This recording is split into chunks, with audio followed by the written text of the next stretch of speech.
पता है कि इस देश में सिर्फ एक घुसपैठिया है, बांग्लादेशी, जिसका नाम शेख हसीना है, जो कि देश के आदरणीय प्रधानमंत्री के साथ डिनर करती है। किसानों को यूरिया की कालाबाजारी हो रही है, वो कालाबाजारी करने वाले माफियाओं को जेल में कब डालिएगा। ज्ञानेश कुमार के रहमो करम पे इलेक्शन जीत गए, मशीनरी मैनेजमेंट से इलेक्शन जीत गए। बांग्लादेश के अंदर कमल का फूल खिलाना चाहते हैं, लेकिन वहां की जनता ऐसा नहीं होने देती। भारतीय जनता पार्टी और आरएसएस नहीं कर पाई, वो इस प्रदेश के मुख्यमंत्री ने किया, किसी महिला का हिजाब नोच। इस देश में घुसपैठ उनकी वजह से हो रहा है।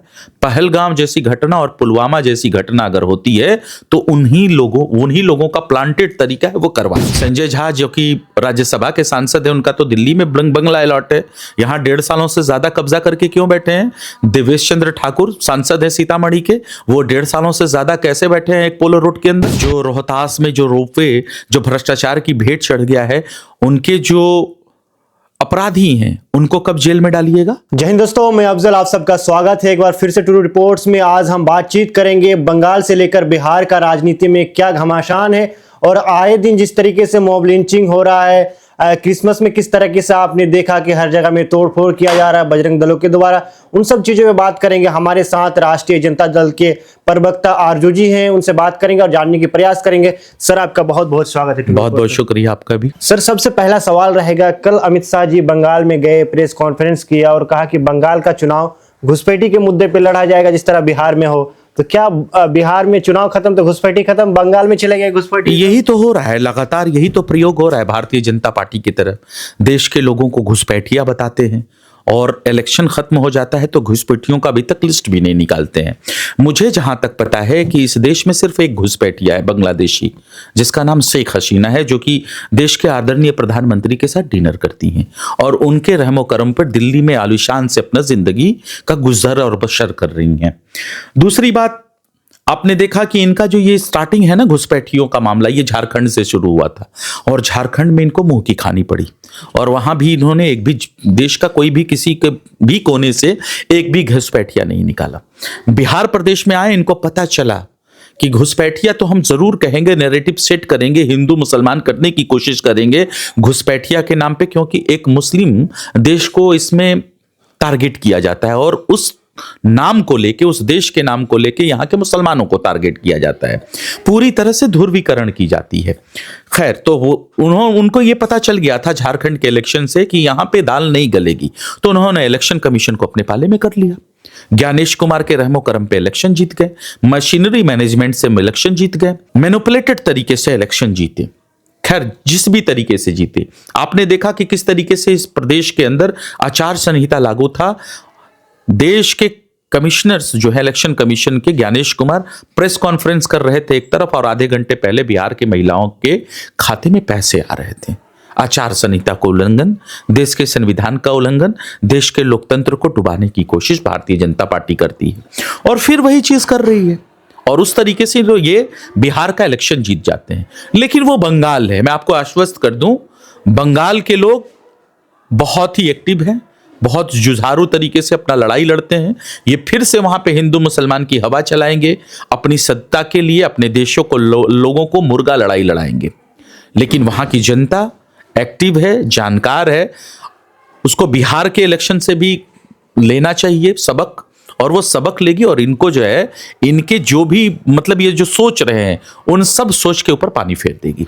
एक सवाल तो बनता है कि अमित शाह गृह मंत्री है, घुसपैठ हो रहा है, अगर बांग्लादेशी है तो मैं इस बात पे सपोर्ट करता हूं, अगर बिहार में भारत के किसी भी कोने में बांग्लादेशी उसको निकाला जाए, तो अमित शाह जी खुद बोल रहे हैं कि बांग्लादेशी नहीं, उनको शर्म कहां से आएगी। अगर उनका बैकग्राउंड देख लिया जाए तो वो तो इस देश के ऐसे गृह मंत्री हैं जो कि ताड़ी पार थे।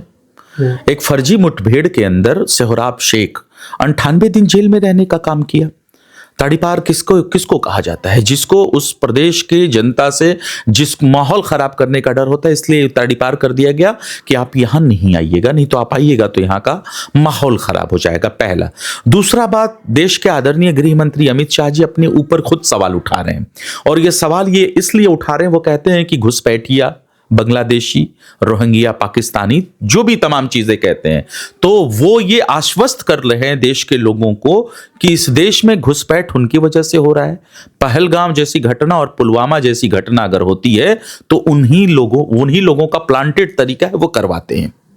क्योंकि अभी तक हमने स्केच देखा पहलगांव में, वो भी नकली निकला। जिसने पहलगांव किया उसका आज तक कोई पता नहीं है। तो जब आप इस देश के गृह मंत्री हैं, पूरा बॉर्डर आपके अधीन है, सुरक्षा आपके अधीन है, अगर ऐसी चीजें होती हैं तो यानी कि आप उसको फलवाते हैं, फल और फलने और फूलने का आप मौका देते हैं। तो आप तो खुद अपने ऊपर एक आशंका खड़ा कर रहे हैं, अपने सरकार को आप कटघरे में खड़ा कर रहे हैं, जबकि ये बड़ी गलत है। हम इसको स्पष्ट शब्दों में कहेंगे, ये हिंदू मुसलमान की ध्रुवीकरण करना चाहते हैं, बांग्लादेश के अंदर कमल का फूल खिलाना चाहते हैं, लेकिन वहां की जनता ऐसा नहीं होने देगी। अब बांग्लादेश पे गए, जिस तरह से दीपू चंद्र दास नाम का एक शख्स का पहले कुछ दिन पहले हत्या कर दिया गया या मारपीट कर उसका मॉब लिंचिंग कर दिया गया, उसके बाद भारत के कोने कोने पे अगर कोई दाढ़ी टोपी वाला दिख जाए, कोई फेरी वाला दिख जाए, तू बांग्लादेशी है, उसका आधार कार्ड चेक किया जाता है, उसको मारा पीटा जाता है, इसको किस नजरिए से देखते हैं? नहीं, देखिए, जो दीपू चंद के साथ हुआ वो बड़ा गलत हुआ, इंसानियत को शर्मसार करने वाली घटना है। मैं उसको कंडेम करता हूं, कंडेम ही नहीं करता हूं अगर मेरी आवाज बांग्लादेश के अवाम तक पहुंचती है, आप जैसे पत्रकारों के हिसाब से, तो मैं वहां के लोगों से ये अपील करूंगा कि वैसे लोगों को पहचाना जाए और पहचान के उनको ऐसी सजा दी जाए कि ऐसा काम करने वाले की रूह कांप जाए। अब अगर उसको देख के हिंदुस्तान के अंदर, हमारे देश के अंदर अगर होता है, तो फिर से सवाल भारतीय जनता पार्टी के ऊपर खड़ा होता है, क्या ये ऐसे लोगों को संपोषित कर रही है, उनको फलने और फूलने का मौका दे रही है? और संसद में जो कानून पास हुए कि रोहिंग्या, बांग्लादेश, अफगानिस्तान और पाकिस्तान के अगर हिंदू जो अल्पसंख्यक है वहां के, बांग्लादेश के, पाकिस्तान के और अफगानिस्तान के, अगर वो चाहे आना तो भारत उनको नागरिकता देगी। तो ये आपका डबल स्टैंडर्ड क्यों है? आप ऐसे लोगों को भारत में बुलाइए, उनको घर दीजिए, मकान दीजिए, रोजगार दीजिए, इस देश का नागरिक बनाइए। ये आपका ये डबल स्टैंडर्ड है। या फिर आपको सिर्फ ध्रुवीकरण करना चाहते हैं, हिंदू हिंदू, मुसलमान मुसलमान का नाम लीजिएगा अपनी गद्दी के लिए, देश के लोगों को लड़वाइएगा, लीचिंग करवाइएगा और उनके खून से आप गद्दी पर बैठे रहिएगा। ये क्या सिर्फ गद्दी का खेल है? ये अपने आप में बहुत बड़ा सवाल है। एक कुछ दिन पहले बीजेपी का बिहार ट्विटर हैंडल से एक फोटो साझा किया जाता है तेजस्वी यादव का, और उसमें साफ साफ लिखा रहता है कि ये शख्स लापता है, अगर किसी को दिखे तो लाके हमें दे। इस पे आप क्या कहना चाहेंगे? देखिए, भारतीय जनता पार्टी बेशर्म सियासत करती है। मैं कहता हूं कि जिस भी तरीके से सत्ता उनके हाथ में आई है, काम क्यों नहीं करते हैं? 1,90,000 महिलाओं के खाते में कब डालेंगे? जो रोहतास में जो रोपवे, जो भ्रष्टाचार की भेंट चढ़ गया है, उनके जो अपराधी हैं उनको कब जेल में डालिएगा? उनके जो टेंडर वाले हैं, जो ठेकेदार हैं, उनको कब ब्लैक लिस्टेड कीजिएगा? किसानों को यूरिया की कालाबाजारी हो रही है, वो कालाबाजारी करने वाले माफियाओं को जेल में कब डालिएगा? ये सब अगर मुद्दे हम उठाते हैं, उस मुद्दे को डाइवर्ट करने के लिए ये बेशर्म सियासत करते हैं। मैं कहता हूं, शासन आपका, सत्ता आपका, आप काम करिए, लफाजी मत करिए। जिस तरीके से नीतीश कुमार ने एक महिला के हिजाब खींचने का मामला सामने आया, पूरे देश में ये मुद्दा गरमाया रहा, फिर नीतीश कुमार की तरफ से कोई अब तक मतलब उसकी तरफ से प्रतिक्रिया नहीं आया। लोग कह रहे हैं कि अपनी बेटी के तरह, क्या बेटी का हिजाब खींचना ये सही है? सबसे पहले तो मैं बता दूं कि कोई भी बाप अपने बेटी का हिजाब, दुपट्टा, पल्लू नहीं खींचता है। ये कोई मनचला, गुंडा, बदमाश, आवारा टाइप के ही लोग ऐसा करते हैं। दूसरी चीज, 3 सवाल अपने आप के ऊपर नीतीश कुमार खड़ा करते हैं। पहला सवाल यह कि क्या वो इस प्रदेश के प्रथम नागरिक हैं, इस प्रदेश के मुख्यमंत्री हैं? जब संविधान ने धर्म की आज़ादी दे रखी है, वो अपनी धार्मिक तरीके से उसको जीने का हक है, संविधान के अंदर है, इस देश के लोकतंत्र के अंदर है, तो क्या उसकी धार्मिक आज़ादी छीनना चाहते हैं? क्या उनको संविधान के बारे में नहीं पता, जिस संविधान की शपथ लेकर वो कुर्सी पर बैठे हैं?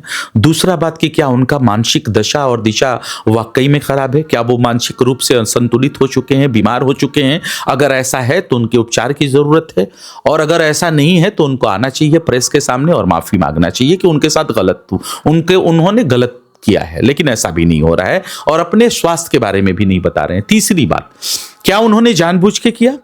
जो आज तक आजाद भारत के अंदर जो भारतीय जनता पार्टी और आरएसएस नहीं कर पाई, वो इस प्रदेश के मुख्यमंत्री ने किया, किसी महिला का हिजाब नोचा।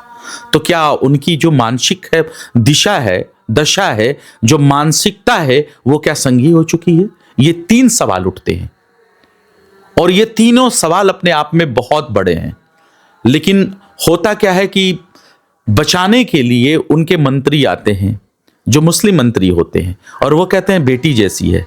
और मैं आपको यकीन के तौर पे कह सकता हूं कि कोई भी बाप अपने बेटी का हिजाब या पल्लू नहीं नोचता है, और संविधान के मानने वाले भी ऐसा नहीं करते हैं। उन्होंने गलत किया है, उनको आकर माफी मांगनी चाहिए। और जो उनकी तरफदारी में खड़े हैं, क्या वो अपनी बेटी का पल्लू ऐसे नोचेंगे किसी के सामने?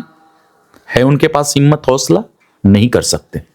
लेकिन वो दलाली करते हैं सत्ता की, और ऐसे ही करते रहेंगे। सच को सच नहीं कहेंगे, ये उनकी औकात भी नहीं है। सर, राबड़ी आवास पे आएंगे कि बीजेपी की तरफ से कहा जा रहा है कि राबड़ी आवास में चारा घोटाला का, रेलवे घोटाला का, जमीन के बदले नौकरी का, इन सब मुद्दे जितने भी खजाना है सब राबड़ी आवास के नीचे दबे हुए हैं, इसीलिए राबड़ी आवास खाली करना नहीं चाहते। नहीं, राबड़ी आवास का जो मामला है भवन निर्माण का मामला है, सरकारी चीजें हैं, भवन निर्माण से बात की जाएगी। लेकिन ये लफाजी क्यों करते हैं भाई? आप ये बताएंगे कि जीतन राम मांझी जी को किस हिसाब से अलॉट किया गया है बंगला? संजय झा जो कि राज्यसभा के सांसद हैं, उनका तो दिल्ली में बंगला अलॉट है। यहाँ 1.5 सालों से ज्यादा कब्जा करके क्यों बैठे हैं? देवेश चंद्र ठाकुर सांसद है सीतामढ़ी के, वो 1.5 सालों से ज्यादा कैसे बैठे हैं एक पोलो रोड के अंदर? इस सवाल का जवाब देंगे? कौन सा खजाना गाड़ के रखे हैं? क्या बिहार में इतना ज्यादा जो करप्शन हुआ है पुल पुलिया का, उसका पैसा गाड़ के रखे हैं क्या? कोई कहता है खाना है। और मैं ढूंढने की कोशिश कर रहा था कल रात में, 10-11 बजे की रात में, इस सर्दी में मैं ढूंढने की कोशिश कर रहा था कि कोई तहखाना है क्या। और हम पता करके आपको जरूर बताएंगे। हमको तो लगता है कि जितना करप्शन होता है बिहार प्रदेश में, कैग का देखिए 71,000 करोड़ का घोटाला हुआ है, उससे पहले सृजन का घोटाला हुआ है, अभी पुल पुलिया का करप्शन हुआ है, रोपवे रोहतास का करप्शन हुआ है, शराब चूहे खा जाते हैं उसका करप्शन, भ्रष्टाचार है, पी जाते हैं, पुल पुलिया भी चूहे खा जाते हैं। ये सब भ्रष्टाचार का पैसा क्या कोई इन तीनों लोगों के जो बंगला जो आवंटित किया गया है, जो कि असंवैधानिक तरीके से आवंटित किया गया है 1.5 सालों से ज्यादा, और ये लोग क्या कोई तहखाना रखे हैं? ये जेन्युइन सवाल है, और इस सवाल को मुद्दे से भटकाने के लिए ये दूसरे तरीके का लाछन लगाते हैं। लास्ट सवाल रहेगा टीआरई 4 के लेकर। नीतीश कुमार चुनाव से पहले बोल रहे थे, ट्वीट पे ट्वीट कर रहे थे कि अब नोटिफिकेशन आ जाएगा, अब बच्चों का एग्जाम लिया जाएगा, फॉर्म भरा जाएगा, लेकिन अब तक सरकार दोबारा बन चुकी है, लेकिन इस पर कुछ आ नहीं रहे हैं। बहुत सारे जो इनके मुद्दे थे वो सब हवाई साबित होने वाले हैं।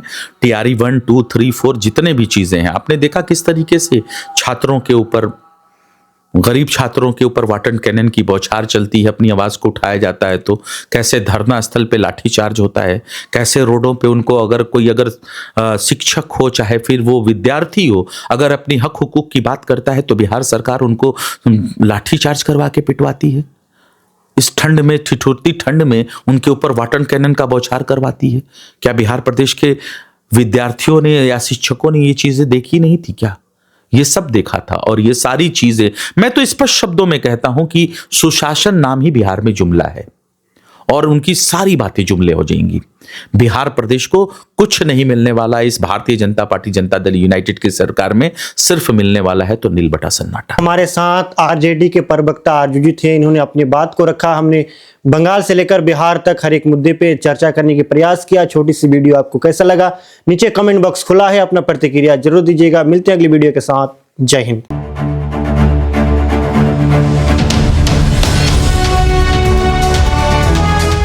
ट्रू रिपोर्ट्स, सच आप तक।